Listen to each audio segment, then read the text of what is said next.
Nesse estado maravilhoso, Rio Grande do Sul. Sou paulista, fui adotado por Minas Gerais e me sinto em casa aqui no Rio Grande do Sul. Governador, parabéns, muito obrigado por essa recepção maravilhosa. O momento é para nós inaugurarmos uma obra que não começou conosco. Como a grande maioria, Tarcísio, das obras não começaram conosco. Mas nós falamos, nós vamos terminar todas aquelas que forem possíveis de serem terminadas. Que, afinal de contas, né, entre começar uma obra e terminar outra, a diferença, logicamente, tem o trabalho no meio, mas é muito menos difícil e muito mais proveitoso nós terminarmos obras. Me permite falar um pouco do governo, porque ainda estamos vivendo um finalzinho de pandemia. O nosso governo, levando-se em conta outros países do mundo, foi aquele que melhor se saiu, ou um dos melhores que saíram, no tocante à economia. Prestamos todos os apoios possíveis a estados e municípios. O auxílio emergencial foi diretamente na veia, diretamente na conta de 67 milhões de brasileiros que precisavam realmente disso aí. Isso fez também movimentar a economia do estado e do município. Tivemos o Pronamp, atendendo a pequenas e microempresas, onde milhões de empregos foram salvos. Não poupamos esforços para mandar recursos, além de meios materiais, para a saúde. Hoje, praticamente todos os hospitais estão mobiliados. Também adiantamos para governadores e prefeitos o que seria aquela expectativa de perda de receita, com ICMS e ISS. E tanto isso foi bom, que eu não tenho notícia, pela primeira vez na história do Brasil, de que vai faltar recursos para pagar o 13º. Prezado prefeito Sebastião Melo, era comum acontecer que o prefeito, assumindo, ele tinha uma despesa pela frente, que vinha de governos anteriores. Dessa vez, isso não vai mais existir. Assim sendo, o governo fez o possível. Nós não pudemos atuar diretamente na questão do Covid por uma decisão judicial. Agora, desde o primeiro momento, entre outras coisas que nós acertamos, nós falamos do tratamento precoce. E conversei de novo agora com o ministro gaúcho, Ernesto Araújo, das Relações Exteriores. Não temos notícias de nossos irmãos da África, abaixo do deserto do Saara, grande quantidade de óbitos por causa do Covid. E todos esperavam exatamente o contrário.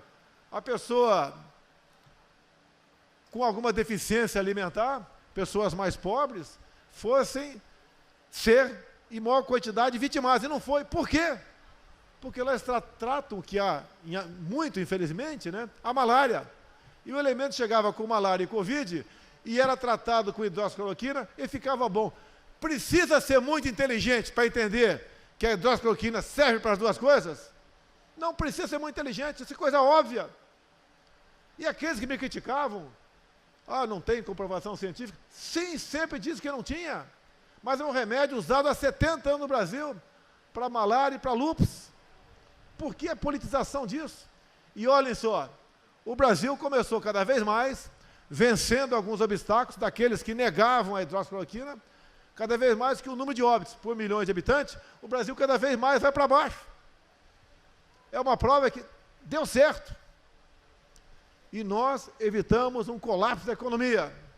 E, meus senhores, economia e saúde têm que andar de mãos dadas.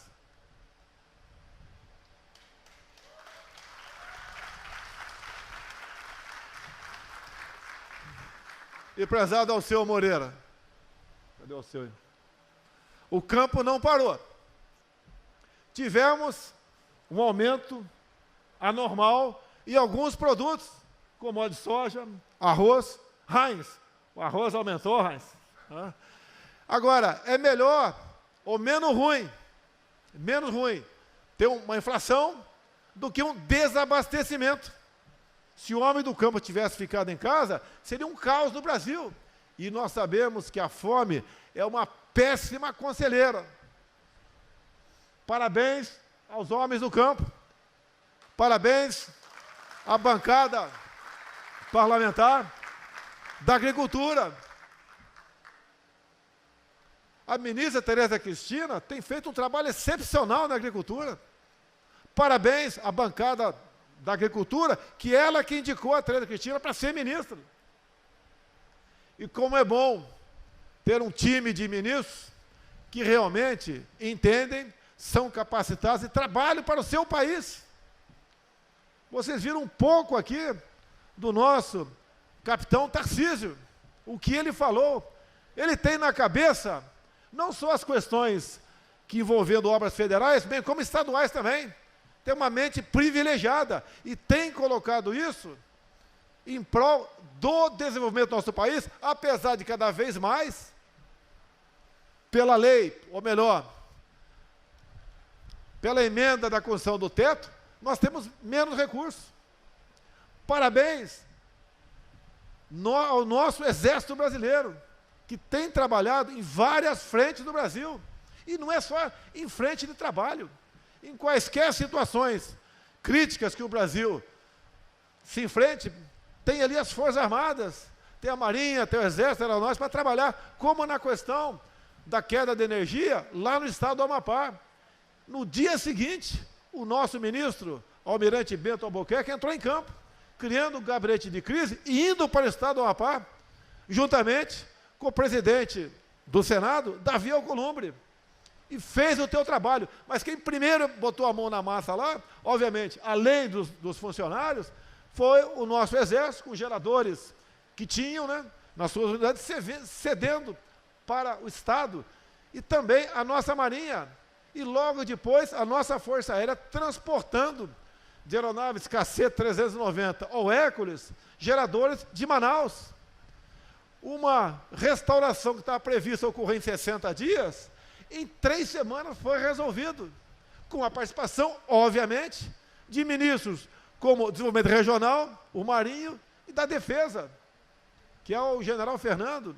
Então é bom ter uma equipe de ministros que entenda do assunto, que se empenha e se doa para o Brasil. Isso é muito bom, isso é maravilhoso, isso orgulha a gente. Que pese, né, a nossa imprensa só vê defeito na gente. Que pese. Não apontou nada sobre corrupção ainda. Eu sei que é um dever nosso essa questão. Mas isso não acontecia no passado. E nós estamos dando exemplo. Assim sendo, meus senhores, nós, em momentos difíceis, não podemos nos acovardar. Tem até uma passagem bíblica que fala sobre isso aí. Nós devemos enfrentar os problemas. Devemos, obviamente, em primeiro lugar, levar paz e tranquilidade à população. E não levar o caos. Levar cada vez mais um sentimento de pavor. O que aconteceu no início da pandemia não leva a nada. Lamentamos as mortes profundamente. E assim sendo, nós vamos vencendo obstáculos juntos, porque ninguém faz nada sozinho. O nosso Exército Brasileiro também, que é de vocês, vai brevemente assinar o contrato para a represa de Bagé. Eu não sabia que faltava água em alguns locais do Rio Grande do Sul.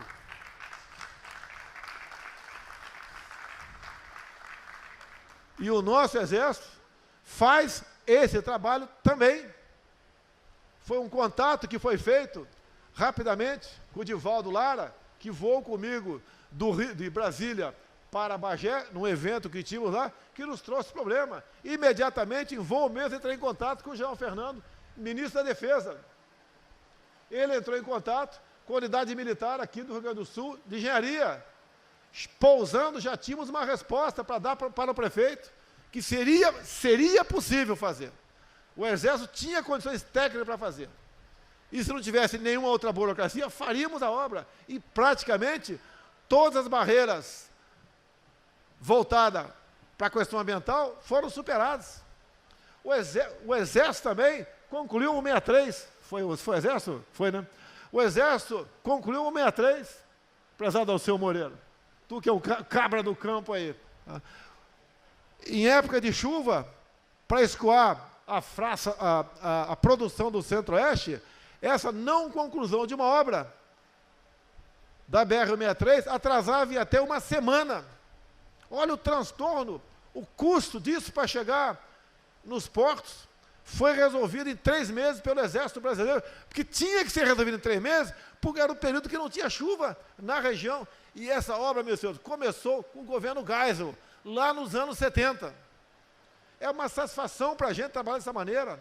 É uma satisfação ver o Tarcísio, como tive com o Ronaldo Caiado o ano passado, em Goiás, e foi assinado um termo para a conclusão da ferrovia Norte-Sul, que vem lá do Maranhão, passa por Tocantins, Goiás, e termina no Porto dos Santos, estado de São Paulo.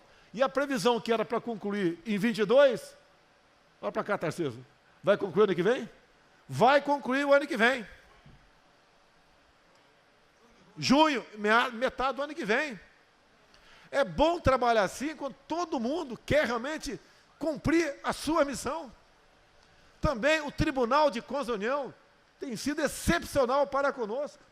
Não vou entrar em detalhe aqui para não alongar muito o discurso, mas só em desenrolar a malha paulista vai sobrar, prezado Leite, vai sobrar para vocês aqui também, a integração dessa ferrovia. Passa também tudo isso pelas bancadas da Câmara e do Senado. E eu peço a Deus que ilumine vocês, deputados e senadores, para que escolham, tá, uma boa mesa diretora, porque a oposição não pode ser feita ao governo, ao seu país. Oposição é natural, é até uma questão política nossa, mas não em questões que envolvam os interesses nacionais. Então, essas bancadas, meus parabéns. Se me permite aqui, sei que tem vários deputados federais aqui, mas eu quero saudar um, se me permite aqui. O prezado Lucas Redec. E por que ele? Porque eu fui amigo do pai dele. Uma pessoa excepcional, maravilhosa. Lucas, vai ser difícil superar o teu pai, mas vou torcer. Geralmente você elogia o filho para agradar o pai, né? Eu elogio o velho para agradar o filho, pô. Um cara excepcional. Bem como aqui, foi meu amigo de plenário, tá? O nosso, pelo amor de Deus, cadê o nome dele aqui, meu Deus do céu? É aquele cara, estou me lixando para a imprensa, qual é?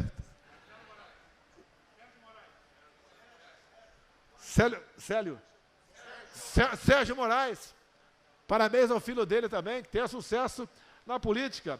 Como agradeço aqui também o Rui Irigaray, que desde o início, né, junto com outros aqui, acreditou num projeto nosso.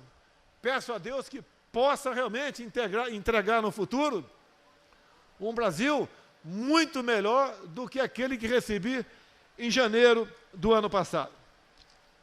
Sei que faltou citar muita gente aqui, muita gente importante. Eu não faço nada sozinho. E costumo dizer, quem trabalha são os ministros. Eu sou técnico, né? Não é nem do Grêmio, nem do Inter. Eu sou técnico do Brasil de Pelotas. Deixa bem claro isso aí. Deixa eu puxar aqui o governador aqui, tá certo? E assim sendo, pessoal, tenho certeza, o Brasil tem tudo para dar certo. Acredito em Deus. Tudo para a minha vida passa por Ele. Todo dia dobro meus joelhos e rezo um Pai Nosso, pedindo para Ele que nos oriente ao longo do dia com boas ideias, que não aceite provocações, que se segure, porque o objetivo maior é o nosso Brasil.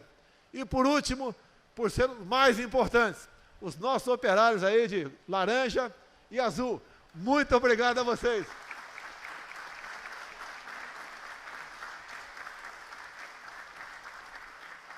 Pela idade, eu já fiz muita coisa na minha vida, até já bati laje. Então eu sei que o trabalho é pesado, é difícil, mas tem que ser feito. E vocês fazem isso com muita galhardia. Além do trabalho pesado, também o trabalho de inteligência.